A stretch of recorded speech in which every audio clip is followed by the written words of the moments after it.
Okay, so here is, obviously, it's the same axle as the previous video, 153.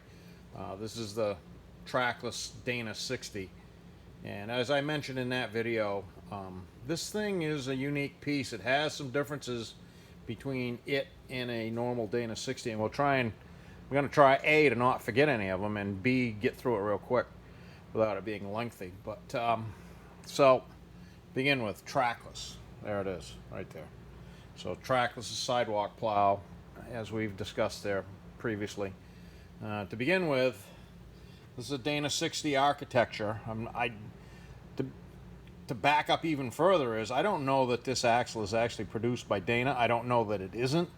I'm not saying that it was or wasn't, but I don't see any Dana markings on casting anywhere. Dana is a large company. I don't know if Dana actually knows what Dana makes, honestly. But it's definitely Dana 60 architecture, and I'll explain why I say that. But, well, basically, it's a no-brainer. We put Dana 60 stuff in it. But there it is right there. There's the obvious biggest difference is Dana 60 with side adjusters. I've been doing axles for, I hate to say it, but 40 years now. This is the first Dana 60 I've seen, and I've had my hands on a few Dana 60s that had side adjusters in it. Screw type side adjusters, like a 9-inch Ford or 8-inch Ford, 8 3/4, 14 bolt, all that style architecture. The other difference is the axle has side adjusters. It does not have the pockets here that are cast in for case spreader. So that's, that tells me that casting is not a normal casting that was remachined to accept threaded side adjusters. It was purposely cast, intended to be that way, because if you got screw-in side adjusters, you don't need a case spreader. So you would have no reason to put those slugs on here. They're normally right in that area where the case spreader is engaged. Main bearing caps, Allen head cap screws. That's some of the difference. The little thing is 46 inches long from end of spindle to end of spindle. This is a narrow track width vehicle. On the front of it, it has these details here. And once again, in the normal Dana 60 world, that's pinion snubber area, or similar to it, for a Mopar, like a Dana 60 in a Coronet, or any of the Dodge hot rods that use that.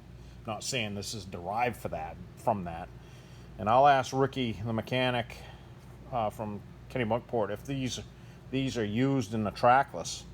It doesn't appear to be that there's been bolts in those. So the casting is very nice. It's really clean.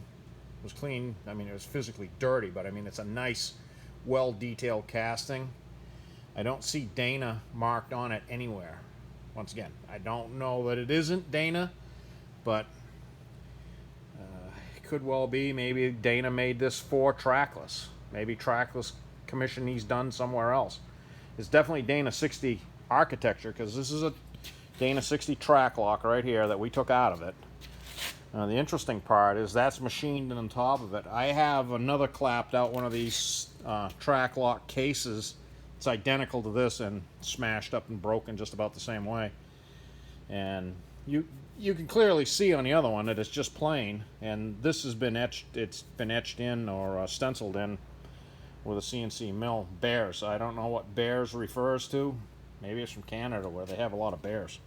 I don't know. So yeah, that's another True Track that I have. So that pretty much wraps up the inspection or the speculation video.